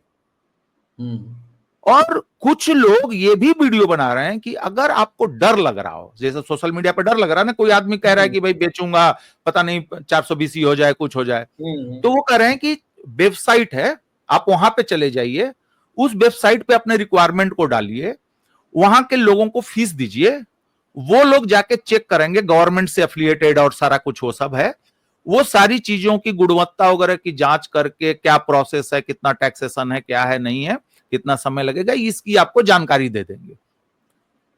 अब इसके साथ मैं जो तीसरी चीज कहना चाहता हूं, वो खासकर अगर हमारे सुनने देखने वालों में ऐसे लोग हों जो जिनका कोई भी कारोबार है, जो ट्यूशन पढ़ाते हो, या उनकी सब्जियों की, फलों की दुकान हो, या फर्नीचर बनाते हो, या फर्नीचर बेचते हो, कोई किसी भी तरीके का काम, किसी भी तरीके का, चीन ये काम पिछले 10 सालों से चीन में हो रहा है कि वहां के लोग लाइव शॉपिंग, लाइव सेलिंग, अपना खुद का विज्ञापन करना, क्योंकि वो टेलीविजन पे, अखबारों में ऐड नहीं खरीद सकते, वो उतनी कमाई नहीं है, उतना मार्जिन नहीं है, या वो महंगे हैं, तो वो क्या करते हैं कि टिकटॉक पे अपना बिजनेस करते हैं, वहां पे बेचते हैं, वो विदेशों में भी बेचते हैं। जैसे आपने भी वो सुना होगा, जो वो ट्रंप का उनका ट्रंप का नकल करता है और बोलता है कि आपको कोई भी लोगो लिखवाना है, आपको दुकान को सजाना है, तो आप हमको भेजिए, लोगो भेजिए, हम आपको इलेक्ट्रॉनिक डिस्प्ले बना के भेज देंगे। तो मैं ये कहना चाह रहा हूं कि हमारे देश में भी बहुत सारे लोग कर रहे हैं, इनफैक्ट हमारे देश में बहुत सारे लोग कर रहे हैं, जो अपनी दुकान का वीडियो बनाते हैं, जो रील्स बनाते हैं, वो बताते हैं कि हमारे पास ये सामान है, वो बेच रहे हैं। बहुत सारे लोग कर रहे हैं। लोग खेती कर रहे हैं तो उसके बारे में बता रहे हैं कि भाई ये हमारा प्रोडक्ट है, हम ऐसे खेती करते हैं, आप हमसे खरीद सकते हैं। घी बेच रहे हैं लोग वीडियो दिखा के और वो वीडियो बना के। तो मैं समझता हूं कि हिंदुस्तान में इसकी बहुत बहुत ज्यादा संभावना हो सकती है इस चीज की। मतलब हम लोगों को बहुत ज्यादा अपनाना चाहिए। वो नाचने गाने से ज्यादा बेहतर है और वो नफरत फैलाने वाले रील्स बनाने से ज्यादा बेहतर है कि लोग अपने बिजनेसेस को बढ़ाने के लिए वो करें। जी। मैं जो, चूंकि आपने सोशल मीडिया की बात की, क्या इस तरह से चीजों को देखा जा सकता है कि चाइना के जो सोशल मीडिया प्लेटफॉर्म्स हैं, जैसे टिकटॉक तो चलिए सब जगह है, लेकिन रेड नोट है, वीबो है, या ऐसे कई सारे, दरअसल इंस्टाग्राम हो, फेसबुक हो, यूट्यूब, हर चीज का एक पैरेलल वहां पर है। ठीक है। और वो जैसे टिकटॉक को लेकर के अभी भी अमेरिका में जो जिस तरह की चीजें चल रही हैं, क्या चाइना अपने इन प्लेटफॉर्म्स का इस्तेमाल अमेरिकन जो ये टेक कंपनीज हैं, मेटा हो या जो भी, जो गूगल, इन सबको रिप्लेस करने के लिए भी कर सकती? देखें, अभी तो आपने न्यूज अभी आ चुकी है कि अमेरिका में एक जज ने फैसला दिया है कि गूगल जो है वो जिस तरीके की उसकी एडवर्टीजमेंट की पॉलिसी है, वो मोनोपोली की पॉलिसी है, वो ठीक नहीं है। अब पता नहीं उस पर एक्शन क्या, उसका एक्शनेबल पार्ट क्या है, मुझे नहीं जानकारी है। और इसी के साथ फेसबुक मेटा के ऊपर भी सुनवाई चल रही है, और कि आपकी कंपनी को क्यों नहीं तोड़ दिया जाए। और इनफैक्ट गूगल पहले भी इसमें फंस चुका है। तो आपको याद होगा उन्होंने अल्फाबेट बनाया था। फेसबुक ने अपनी इमेज को बेहतर करने के लिए इन्होंने मेटा बनाया था, और इस तरीके के चीजों को करने के लिए। तो देखिए उनके यहाँ क्या है ना कि वहां पे जो कंपनियां हैं, जो पश्चिम में जो कंपनियां हैं, चाहे हमारे देश में भी, एक जनरल टेंडेंसी होती है, जो मतलब आदमी की जो टेंडेंसी होती है कि वो हर चीज को अपने उसमें लेना चाहता है। तो वो मोनोपोली में है। लेकिन चाइनीज गवर्नमेंट की जो पॉलिसी है, वो पॉलिसी आपने भी ध्यान दिया होगा कि वो मोनोपोली और किसी को पजामे से ज्यादा बाहर नहीं जाने देते हैं। आपने याद होगा अलीबाबा ने जब आईपीओ जारी किया था, तो भारत की जीडीपी से ज्यादा उसके आईपीओ की सब्सक्रिप्शन उसका हो गया था। तो चीन ने कह दिया कि इस सब्सक्रिप्शन को आप कैंसिल करें, ऐसे नहीं होता है। कि पता नहीं कौन, देखिए बात पैसे की नहीं है। लोग कहते हैं ना कि पैसे, हमारे देश में अक्सर कहा जाता है कि पैसे का रंग नहीं होता, पैसे का धर्म नहीं होता। लेकिन चीन समझता है कि पैसे का भी एक नेचर होता है। वो पैसा आ कहां से रहा है, वो किस उद्देश्य से आ रहा है। तो वो चीज उन्होंने अपनी टेक्नोलॉजी पे भी किया। क्योंकि जैसे रेड नोट है, रेड नोट आप भी यूज कर सकते हैं, जैसे टिकटॉक है आप भी यूज कर सकते हैं। लेकिन हर देश के रूल्स रेगुलेशन है। कोई भी कंपनी आती है तो उसको, टिकटॉक आया तो डांस बाइट को इंडिया में एक कंपनी बनानी पड़ी, फेसबुक है तो फेसबुक को एक कंपनी बनानी पड़ी। आपके यहाँ आसानी होती है कि तुरंत पार्टनर मिल जाते हैं, तो उनके साथ आप टाई अप कर लेते हैं, तो एक कंपनी बन जाती है। और अब तो चाइनीज कंपनियों पे काफी कुछ स्क्रूटनी हुई, टिकटॉक बैन हुआ, ये सारी चीजें हुई। लेकिन मुझे नहीं लगता कि प्रोडक्ट बनाने के अलावा, प्रोडक्ट बनाने का मतलब कि चाहे वो सर्विस सेक्टर में हो, चाहे वो गुड्स में हो, मुझे नहीं लगता कि चाइनीज गवर्नमेंट की किसी भी तरीके से ये मंशा है कि वो इस तरीके के सोशल मीडिया प्लेटफॉर्म पर भी अपनी हेजेमनी बनाए। क्यों? उसकी 2-3 वजह हैं। एक वजह तो यह है कि अगर ये टेंडेंसी होती तो चाइना पिछले 10 सालों में, 15 सालों में तो बहुत ज्यादा, लेकिन कम से कम 30 साल से वो बिजनेसेस में आगे बढ़ रहा है। तो हम ये क्यों नहीं सुनते हैं कि चीन की सरकार इन्वॉल्व रही कहीं पे तख्ता पलट करने में? तो वो अपने पॉलिटिकल हेजेमनी को भी बढ़ाती अगर उसका नेचर होता तो। वो हम नहीं देख रहे हैं। दूसरा कि चीन अपने कल्चरल, पॉलिटिकल या सोशल वैल्यूज को थोपता अपने प्रोडक्ट के जरिए। तो ऐसा भी नहीं है वो गणेश की मूर्ति भी बना के आपको भेज देगा। तो मैं नहीं समझता कि सोशल मीडिया के प्लेटफॉर्म में उसका कोई इस तरीके का एजेंडा है। और दूसरी जो मुख्य वजह है, जो प्रैक्टिकल वजह है, आपने देखा कि जब टिकटॉक के बैन होने की बात आई और अमेरिका में अचानक से बहुत सारे लोग रेड नोट अपनाने लगे, तो रेड नोट वालों को सबसे पहले जो एडवर्टीज वैकेंसी निकालनी पड़ी, जब इतना ज्यादा ट्रैफिक आने लगा। मैंने भी अपने दूसरे फोन पे उसको वो किया, डाला, लेकिन बहुत ज्यादा चाइनीज कंटेंट है तो मैं उसको वो करता नहीं। तो उस रेड नोट कंपनी ने जो पहली वैकेंसी निकाली कि अंग्रेजी के जानकार चाहिए जो कंटेंट मॉडरेट कर सके। तो चाइना ने पिछले वर्षों में बहुत साल से अंग्रेजी की शिक्षा बढ़ाने पे, मेरे कुछ मित्र हैं जो अंग्रेजी का वहां पे काम करते हैं, अंग्रेजी का ही बिजनेस करते हैं, वो अंग्रेजी ट्यूशन और ये सब, तो उनके यहां बहुत बड़ी बाधा ये है क्योंकि सोशल मीडिया को पर कंट्रोल, सोशल मीडिया पे जो कुछ भी खेल है वो ज्यादातर कल्चर का है, वो उसके पीछे है आइडियोलॉजी, उसके पीछे है पॉलिटिक्स, उसके पीछे बाकी चीजें हैं, वो सब कुछ कल्चरल चीजें हैं। नहीं तो उसी इंटरनेट पर तमाम तरीके के पॉर्न साइट्स हैं, तमाम तरीके के इस तरीके के बहुत कंटेंट भरे पड़े हैं, लेकिन और हिंदुस्तानी दुनिया भर में सबसे ज्यादा पॉर्न साइट्स विजिट करने वाले लोगों में से हैं, लेकिन फिर भी वो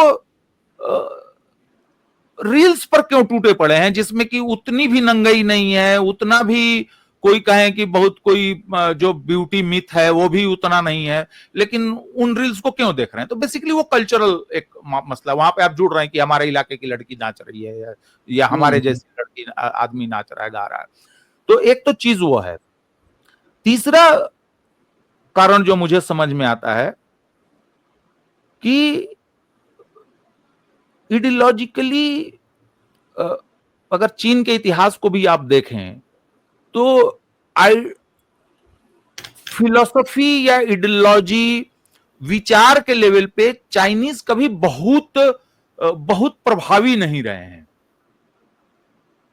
उनका अगर आज भी अगर आप उनका देखें तो उनके बहुत सारे जो विचार, जो उनकी फिलॉसफी है वो बुद्धिज्म से है या जापानीज फिलॉसफी से प्रभावित है और भी दूसरे इलाकों से आए। बल्कि चीन को जिसने चीन बनाया वो तो मंगोल थे, कुबलाई खां और बाकी कुबलाई खां। हाँ, तो चाइनीज जाने जाते हैं किस लिए? ग्रेट इनोवेशन के लिए जाने जाते हैं, महान आविष्कारक हैं। जैसे बारूद बना दिया उन्होंने, कागज बना दिया, कंपास बना दिया, और उसके बाद एक लंबी लिस्ट है इनोवेशंस की, आज तक होते रह रहा। लेकिन उनको कभी आप ये नहीं कि कोई बड़ा पोएट्री वाला कोई बंदा है या कोई बहुत नॉवेलिस्ट बंदा है। आप अगर कम्युनिस्ट लीडरों में भी देखें तो दुनिया भर में बहुत सारे ऐसे कम्युनिस्ट लीडर हुए हैं जो बहुत अच्छा बोलते हैं, मतलब जैसे फिडेल कास्ट्रो, उनकी पर्सनालिटी बहुत अच्छी है, उनकी भाव भंगिमा, एक्टिंग, तमाम चीजें। आप स्टालिन को देखेंगे तो आपको लगेगा इम्पोजिंग पर्सनालिटी, हालांकि उनकी हाइट छोटी थी। लेनिन को आप देखें, लेकिन अगर आप जो आपके ईस्ट जर्मनी वाले थे, नाम भूल रहा हूं उनका, ईस्ट जर्मनी वाला, ये चाउसेस्कू के जमाने के फोटोग्राफ में देख रहा था, रोमानिया वाला, या मार्शल टीटो थे यूगोस्लाविया का, क्या चार्मिंग पर्सनालिटी थी। या और दूसरे लोगों को आप देखें, अब्दुल गबाल को देखें, नासिर को देखें अगर इजिप्ट के लीडर को, या इवन बाकी तनाशाहों को भी आप देखें, ये सद्दाम हुसैन वगैरह बहुत स्टाइलिश और बड़े वो लोग रहे हैं। और या इवन आप अमेरिकन प्रेसिडेंट्स को भी देखें तो हर प्रेसिडेंट्स की अपनी एक अपना एक स्टाइल है, अपनी पर्सनालिटी है। और यूरोपियन लीडर्स में भी आप देखिए, मिसेस थैचर को देखिए आप। अब लेकिन यूरोपियन लीडर्स का वो चार्म नहीं, अब नहीं, अब तो हाँ, अब तो हम फ्रांस का राष्ट्रपति, आप उसको देख के क्या, अरे मुझे याद है फ्रैंकोआ मित्रों आए थे, हाँ, क्या पर्सनालिटी थी। हाँ, और मुझे याद है कोई कह रहा था कि यार इस बुढ़ापे में ऐसा है, हमारे यहाँ तो बूढ़े थक के बैठ जाते हैं। हाँ, लेकिन या थैचर और जॉन मेजर वगैरह ये लोग भी ये बड़े स्वेव, बड़े सुंदर, बड़े और सब बोलने वाले, आर्टिकुलेट हैं। मतलब हेलमेट कोल को देखिए, हाँ, जर्मनी वाले जो थे। हाँ।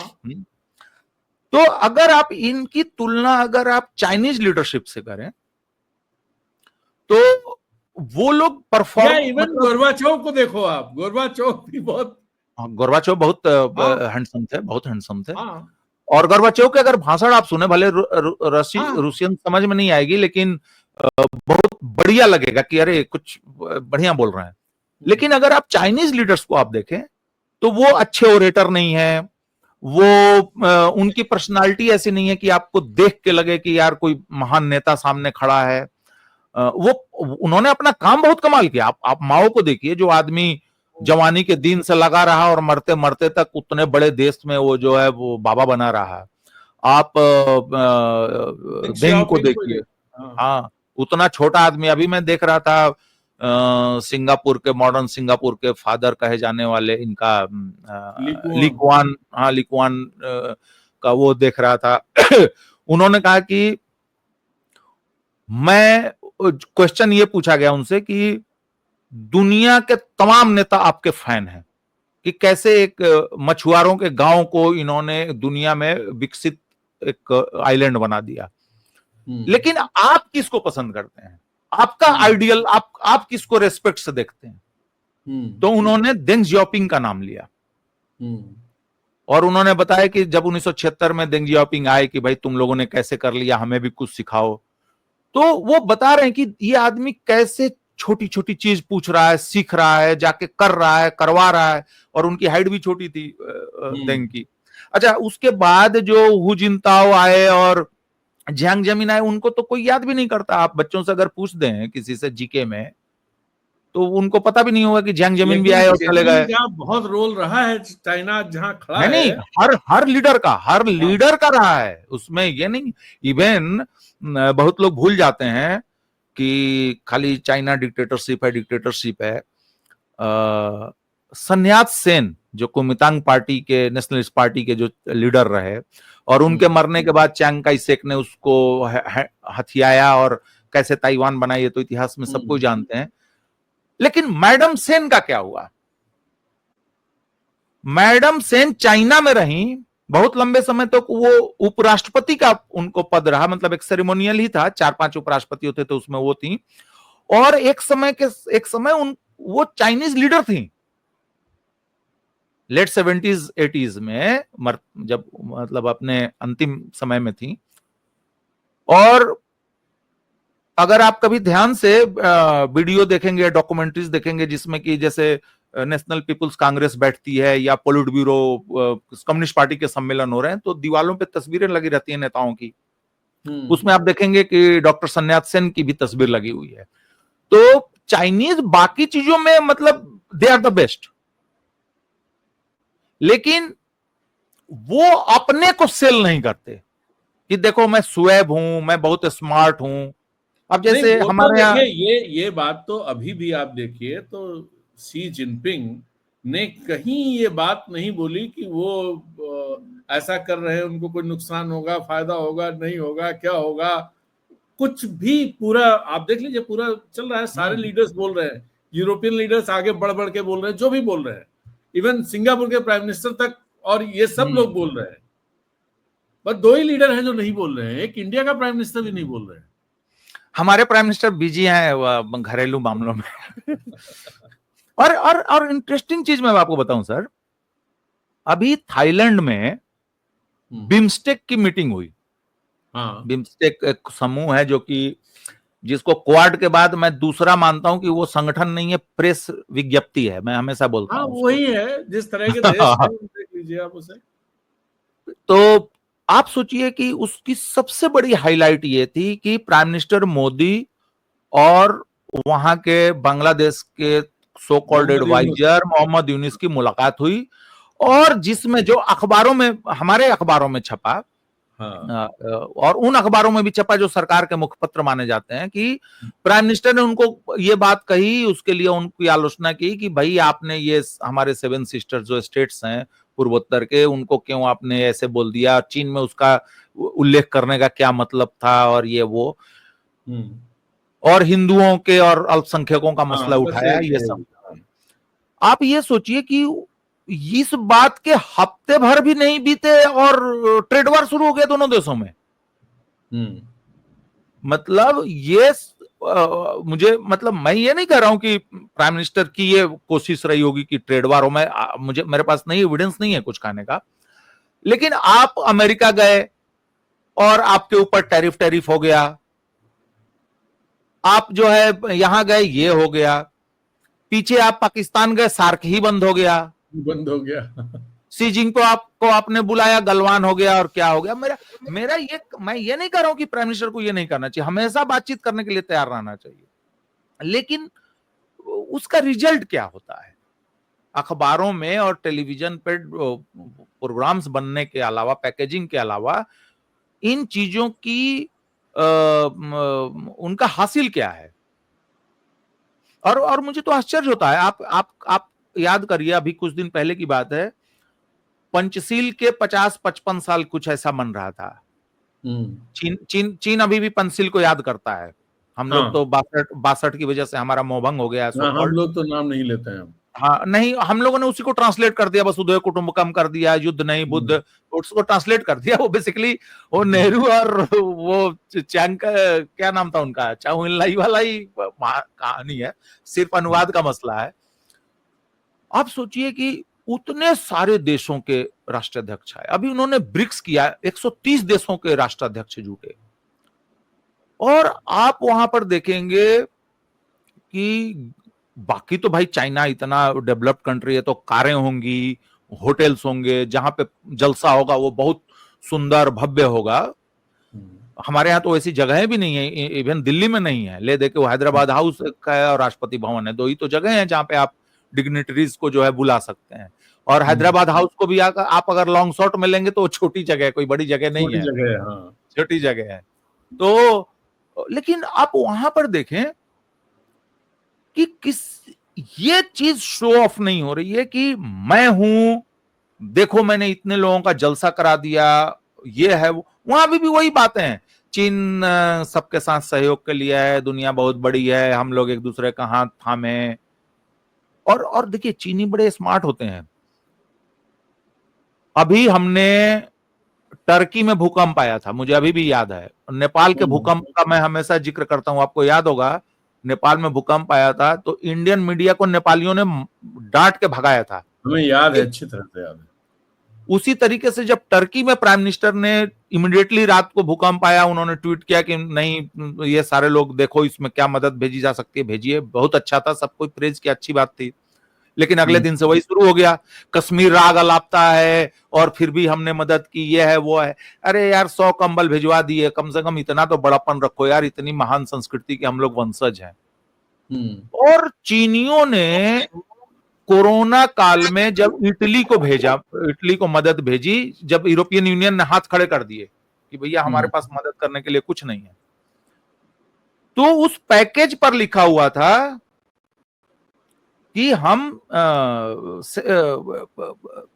Roman philosopher Seneca, stoic philosopher का कोट था कि हम सब एक ही समंदर की लहरें हैं, हम सब एक ही पेड़ के पत्ते हैं, हम सब एक ही बगीचे के फूल हैं। ये तरीका होता है, ये बड़ापन होता है कि भाई हम लोग सब एक हैं, हमारे पास है, हम कुछ भेज रहे हैं, डेट्स इट, बात खत्म हो गई जी। तो ये सब है मसला सर। लेकिन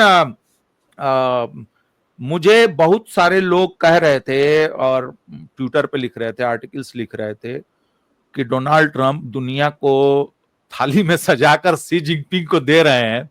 मुझे नहीं लग रहा था कि ऐसा है, मुझे लग रहा था कि डील हो जाएगी, छोटी। मैं भी आपसे यही कह रहा था कि इसी तरह की चीजें हो रही हैं, लेकिन चीजें उसी दिशा में जाती हुई दिख रही हैं। और अभी तो लेटेस्ट एक आर्टिकल लिखा है फॉरेन अफेयर्स मैगजीन में, जो इनके कुर्ट कैम्बेल, जो फॉर्मर डिप्टी सेक्रेटरी इसके जो बाइडेन के, उन्होंने ये लिखा है कि अंडर एस्टिमेटिंग चाइना, उसका ये हेडलाइन है, और कैसे यूएस को हर फील्ड में लगभग आउटस्मार्ट कर रखा है चाइना, इससे उस आर्टिकल में दिया है। असल में देखिए, कॉमन सेंस है कि जो हम लोग पहले बात भी कर रहे थे कि चीन की मिडिल क्लास जितना बड़ा है, उतनी तो अमेरिका की जनसंख्या नहीं है। बल्कि अमेरिका की जनसंख्या के साथ कनाडा, ऑस्ट्रेलिया, न्यूजीलैंड भी आप जोड़ते उतनी नहीं है। तब भी नहीं हो पाएगा। और अगर आप अकेले, मुझे जहां तक याद पड़ रहा है 70 करोड़ प्लस है वो। और अगर आप यूरोप को ले लें, केवल अगर यूरोप को लें तो उससे भी ज्यादा उसकी मतलब उसमें मिडिल क्लास है। और ये मिडिल क्लास वो मिडिल क्लास नहीं है जो यूरोपियन या अमेरिकन, इंडिया वाला कहिए आप। नहीं, इंडिया में तो मैं मानता ही नहीं हूं कि कोई मिडिल क्लास है। मैं मानता हूं कि मिडिल इनकम ग्रुप है, क्योंकि मिडिल क्लास के कुछ पैमाने होते हैं कि आप टॉप 5% को हटाते हैं, फिर एक वो है। हम लोग तो ऑलरेडी वर्ल्ड बैंक बोल चुका है कि हम लोग इनकम ट्रैप में फंसे हुए देश हैं। जहां पे पूरी आप सोचिए ना, जहां पे प्राइम मिनिस्टर के इकोनॉमिक एडवाइजरी कमेटी के चीफ, जो अब उनका देहांत हो गया, देब्रॉय, हाँ। देब्रॉय कहते, ओपनली कहा उन्होंने कि 25,000 रुपए आपकी सैलरी है तो 10% टॉप सैलरी कमाने वाले में हो, 50,000 सैलरी है तो टॉप 1% सैलरी कमाने वाले में हो। तो कौन सा मिडिल क्लास और क्या। जोमेटो का मैं हमेशा मजाक करता हूं कि जोमेटो से पिज्जा मंगा देने से मिडिल क्लास नहीं हुआ जाता है। एनीवे, तो सर वो मिडिल क्लास वो है जो जिस पर मिनिमम कर्जा है। ज्यादातर 70% से ज्यादा चीनियों के घरों पे, फ्लैट्स पे कोई ईएमआई नहीं है, कोई खर्चा नहीं है उनके यहां। और वो तबका है जिसकी 40 साल में, एकमात्र तबका है दुनिया में जिसकी 40 साल में आमदनी एक्चुअली बढ़ी है, जिसके सरकार की सबसे बड़ी समस्या ये नहीं है कि यहां लोग काम नहीं कर रहे हैं या बेरोजगारी है या गरीबी है, एडजस्ट करने के बाद बढ़ी है। Exactly, real income. और बाकी देशों की सरकारों की चिंता होती है कि बेरोजगारी घटाना है, गरीबी घटाना है, थोड़ा सा ये करना। चीन की सरकार की सबसे बड़ी समस्या है कि पिछले कई साल से जो डिफ्लेशन है, महंगाई ही नहीं बढ़ रही है, उसको कैसे बढ़ाया जाए। लोग खूब खा रहे हैं, पहले से ज्यादा खाना खा रहे हैं, लोग ज्यादा घूम रहे हैं, ज्यादा महंगी गाड़ियां खरीद रहे हैं, ज्यादा महंगे फोन खरीद रहे हैं। आप आईफोन के सबसे महंगे दाम से, ये जो अभी हुआवे ने जो फोन डाला है वो 3 फोल्डर में खुल रहा है, वो आईपैड वगैरह के सबसे आईपैड, महंगे आईपैड प्रो से भी महंगा है वो, और वो नंबर 1 पे ट्रेंड कर रहा है वहां पे वो फोन। तो बोल रहा है कि यार इतना खा रहे हैं, इतना खरीद रहे हैं, फिर भी महंगाई जो है नहीं बढ़ रही है। आपको याद होगा, दरअसल जो ट्रम्प कार्ड की बात कर रहे हैं, शी जिनपिंग के पास यही सब तो ट्रम्प कार्ड है। और ये देखिए सर कि चीनियों ने इतना खा रहे हैं, पी रहे हैं, उस पर मुझे कहानी याद आ गई। डॉक्टर मनमोहन सिंह का यह बयान था। देखिए, मैं ठीक है अभी सरकार है तो हमें इस सरकार को कोसना चाहिए, लेकिन वही मतलब मुझे अंतर नहीं दिखता है बहुत ज्यादा जो डेमोक्रेटिक और रिपब्लिकन पार्टी की तरह। नहीं अंतर सिर्फ जब कहा गया, पूछा गया डॉक्टर साहब से कि लोग फूड महंगाई बढ़ रही, फूड इन्फ्लेशन बढ़ रहा है, तो उन्होंने कहा कि लोग ज्यादा खा रहे हैं। हालांकि उनके डॉक्टर साहब ऐसे व्यक्ति नहीं थे, उनका वो बेचारे प्रोफेसर आदमी है, वो ट्रांसलेट आईडी अपने एनालिसिस को वो ट्रांसलेट नहीं कर पाए। तो एक तो ये, दूसरा उसी समय एक बात आई थी कि 32 रुपए अगर रोज खर्चा कर रहा बंदा तो पॉवर्टी लाइन से ऊपर है, और 32 रुपए नहीं कर रहा है तो नीचे है। योजना आयोग के उस समय के तत्कालीन उपाध्यक्ष का यह बयान था, ये मंटोक सिंह का। तब उस समय कम्युनिस्टों ने हल्ला किया था कि यार 32 रुपया तो तुम्हारे योजना आयोग के उपाध्यक्ष होने के नाते जो तुमको बंगला मिला हुआ है, उस बंगले के गमले में जो पौधा लगा हुआ, उस पौधे के एक पत्ते की कीमत 32 रुपए है। तुम क्या बात बकवास कर रहे हो। तो मैं अकेन यही कहूंगा कि एक अभी जब ये ट्रेड वार शुरू हुआ तो शी जिनपिंग का एक पुराना वीडियो 2018 का बहुत वायरल हुआ। उसमें वो बिजनेस डेलीगेशन को संबोधित कर रहे हैं 2018 में, या शायद नहीं, कम्युनिस्ट पार्टी के को संबोधित कर रहे हैं, सेंट्रल कमेटी को। तो उसमें वो कह रहे हैं कि झील और तूफान में, तालाब और समुंदर में अंतर होता है। अगर कोई तूफान आता है तो वो तालाब को खत्म कर सकता है, लेकिन समंदर को खत्म नहीं कर सकता है। और समंदर में अगर तूफान नहीं आए तो फिर समंदर का कोई मतलब नहीं रह जाता है। और उसके आगे उन्होंने कहा कि चीनी अर्थव्यवस्था एक समंदर है, इसमें हलचल होगी, इसमें ऊपर नीचे होगा, उतार चढ़ाव होगा, और इसीलिए ये समंदर है। तालाब में लहरें थोड़ी उठती हैं, तालाब में तूफान थोड़ी आता है। तो अब वही अगेन जो आपने पहले हम लोग जो बात कर रहे थे कि ये लॉन्ग टर्म, उनको पता है कि मैं नहीं भी रहूंगा तो ये मेरा देश रहेगा, इतने सारे लोग हैं ये रहेंगे, ये हम लोग इतने सालों से, 1000 साल से ऐसा ही करते आ रहे हैं, आगे भी कर लेंगे। समस्या उन देशों और उन नेताओं के साथ हो रही है जो ये मानते हैं कि उनके आने से उनका देश महान बना, उनके आने से पहले इस देश में होना बेइज्जती की बात थी, और मैं ऐसा करके चले जाऊंगा कि फिर ये this country will be great again. तो अब ऐसे अब वो है ना, अब देखिए, अब मतलब हालांकि अब बातचीत हमारी आखिरी राउंड में है कि जी आप जब आप सिविलाइजेशनल बात करते हैं, अगर मान लीजिए मैं ये कहूं कि मैं एक महान संस्कृति का वंशज हूं, तो यार खाली वंशज ही हो कि कुछ मतलब उसका है भी तुम्हारे अंदर, कॉमन सेंस है। हाँ। जैसे डोनाल्ड ट्रंप कहते हैं कि स्कॉटिश औरतों की बहादुरी की बड़ी बात कही जाती है, मतलब वो एक अलग ही चीज है अगर आप यूरोपियन हिस्ट्री में देखें तो डोनाल्ड ट्रंप बार बार ये कहते हैं कि मेरी माँ स्कॉटिश थी, मेरी माँ स्कॉटिश थी। और भाई अगर आपकी माँ स्कॉटिश थी तो उसका एक वो होना चाहिए था, अगर स्कॉटलैंड की औरत, तभी तो इतने समय तक वो इंग्लैंड से लड़ते रहे, और वो या आयरलैंड के अगर लोग हैं तो आयरलैंड लड़े ना भाई, लड़े, बर्बाद हुए, मरते रहे, कटते रहे, चलते रहे। चीनियों को देखिए, चीजें होती रही, कब्जे होते रहे, ये होता रहा, वो होता रहा, सब कुछ होता रहा, लेकिन जब मौका मिला तो उन्होंने कमाल कर दिया, काम कर दिया। किसी को मौका मिला तो बारूद बना दिया उन्होंने। तो लोगों को वो चीज लेगेसी क्या, वो है ना कि वो पता नहीं किसका, जिगर मुरादाबादी का है, किसका है कि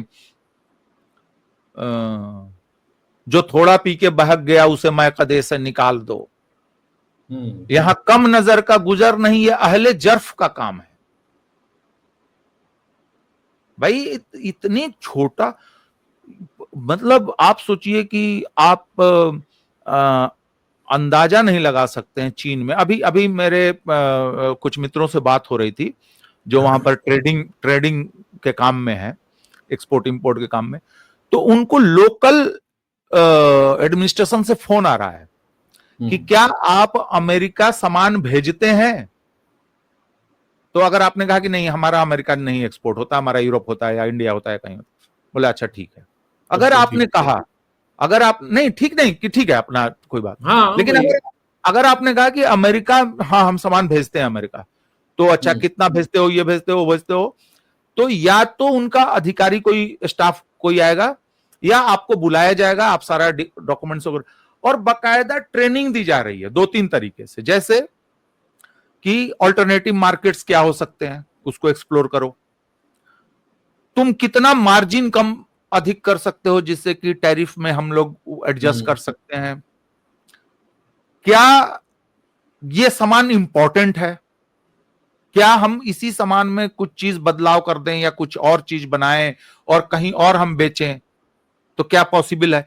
इस तरीके की चीजें कही जा रही हैं। और पिछले दिनों जब शेयर मार्केट गिर रहे थे ये टैरिफ के बाद, तो चाइना की गवर्नमेंट ने एक कंपनी बनाई हुई है, मैंने उसके बारे में ट्विटर पर लिखा भी था। तो वो कंपनी जो 4 बड़े बैंक हैं अमेरिका चीन के, उनमें जो गवर्नमेंट ऑफ चाइना की जो हिस्सेदारी है, कि कंपनी देखिए कम्युनिस्ट कंट्री हो, लोकतांत्रिक कंट्री हो, तानाशाही कंट्री हो, कंपनी तो कंपनी की तरह चलेगी ना, बैंक की तरह चलेगा, अदरवाइज वो कोलैप्स कर जाएगा। और चाइना चूंकि ग्लोबल सिस्टम में है तो उन्हीं नियमों से चलना पड़ेगा ना, एक सीईओ होगा, कुछ लोग बोर्ड ऑफ डायरेक्टर्स होंगे, अकाउंटेंट होगा। तो वो जो कंपनी है, होल्डिंग कंपनी, वो चीन के गवर्नमेंट के शेयर्स को मैनेज करती है उन बैंकों में। उस बैंक में चीन के गवर्नमेंट की कितनी हिस्सेदारी होगी ये देखना करना उसका काम है। तो चीनी गवर्नमेंट को जब भी स्टॉक मार्केट को कंट्रोल में लाना होता है या उसमें पैसे डालने होते हैं या उसको बचाना होता है, तो वो इस अपने कंपनी को एक्टिव करती है और फिर वो कंपनी पैसा डालेगी, चाहे जो करना होगा करेगी।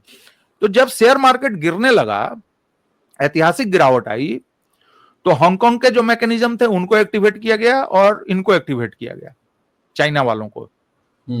और अब ये तो मैं तो उतना बिजनेस पढ़ता देखता नहीं हूँ कितना उनकी वजह से हुआ नहीं हुआ, वो तो डेटा आएगा कुछ समय बाद। लेकिन मेरे कहने का मतलब ये है कि एक तरफ आपको याद होगा जब 2008-9 का इकोनॉमिक फाइनेंशियल क्राइसिस आया था, तो अमेरिकी गवर्नमेंट ने बेल आउट किया था, जिसमें सीईओ को खूब बोनस मिले, दुनिया भर अमेरिका पूरा बर्बाद हो गया, लेकिन कंपनियां मस्त रही, बैंक मस्त रहे, उनके सीईओ मस्त रहे। अभी डोनाल्ड ट्रंप का पूरा रुख उससे 360 डिग्री अलग है। वो कह रहे हैं हम तो देख ही नहीं रहे हैं शेयर मार्केट को। उनके ट्रेजरी सेक्रेटरी ने, जो वित्त मंत्री के समकक्ष होते हैं, उन्होंने कहा कि शेयर मार्केट का गिरना बड़ी कंपनियों का प्रॉब्लम है, वो मागा का प्रॉब्लम नहीं है, माने डोनाल्ड ट्रंप के समर्थकों का प्रॉब्लम नहीं है। और मैं वॉल स्ट्रीट नहीं देख रहा हूं, मैं मेन स्ट्रीट देख रहा हूं, मतलब मैं सड़क देख रहा हूं, मैं सड़क के आदमी को देख रहा हूं। तो अब तो समय बताएगा कि ये जुमलेबाजियां हैं या फिर सचमुच में, क्योंकि एक चीज तो मैं देख पा रहा हूं कि वॉल स्ट्रीट का जो एक बड़ा कंट्रोल था फाइनेंस पे, वो कहीं ना कहीं मतलब वो शेक कर रहा है, वो थोड़ा सा कंपन हो रहा है उसमें। लेकिन क्या सचमुच में डोनाल्ड ट्रंप की ये मंशा है कि वो सचमुच में जनता को पैसा ट्रांसफर करना चाहते हैं? जैसे उन्होंने 2-3 चीजें अच्छी की हैं, हालांकि वो टैरिफ का बहाना बना रहे हैं। जैसे वो कह रहे हैं कि $1.5 लाख से अगर आपकी आमदनी कम है तो इनकम टैक्स आपको नहीं देना होगा। आप होटल में बैरा हैं, अगर आपको कोई टिप देता है तो उस पर टैक्स नहीं लगेगा। आप अगर वर्कर हैं, आपको ओवरटाइम करना पड़ रहा है, तो उस ओवरटाइम से जो पैसा मिलता है उस पर टैक्स नहीं लगेगा। ये अच्छी चीजें हैं, खासकर कि वहां पे आपने सुना ही होगा कि वहां पे लोगों को अपने खर्चे चलाने के लिए 2-2, 3-3 शिफ्ट काम करना पड़ रहा है, ऐसी चीज है। वहां के लोग, हम लोग पहले भी बात कर चुके हैं, वो तो जब से मैं सुना हूं मैं तो पागल हो गया था, उस पहली बार सुना था तो, कि अमेरिका में जीवन प्रत्याशा घट रही है। मतलब ये कैसे पॉसिबल है? युगांडा में बढ़ रही है, बताइए, घाना में बढ़ रहा है, सूडान जहां पे गृह युद्ध चल रहा है, यमन गृह युद्ध चल रहा है, वहां जीवन प्रत्याशा बढ़ रही है, गाजा में जीवन प्रत्याशा बढ़ रही है, और मतलब अमेरिका में घट रही है। मतलब ये कैसे हो सकता है? तो और इसमें कोई डाउट नहीं है कि दुनिया के इतिहास में अमेरिका एक शानदार एग्जाम्पल है, लेकिन पतन तो रोम का भी हुआ था। हाँ, पतन तो रोम का भी हुआ था। अब देखते हैं, पतन ना ही हो तो अच्छा है। हाँ, वो तो बिल्कुल वो बहुत बेहतर है।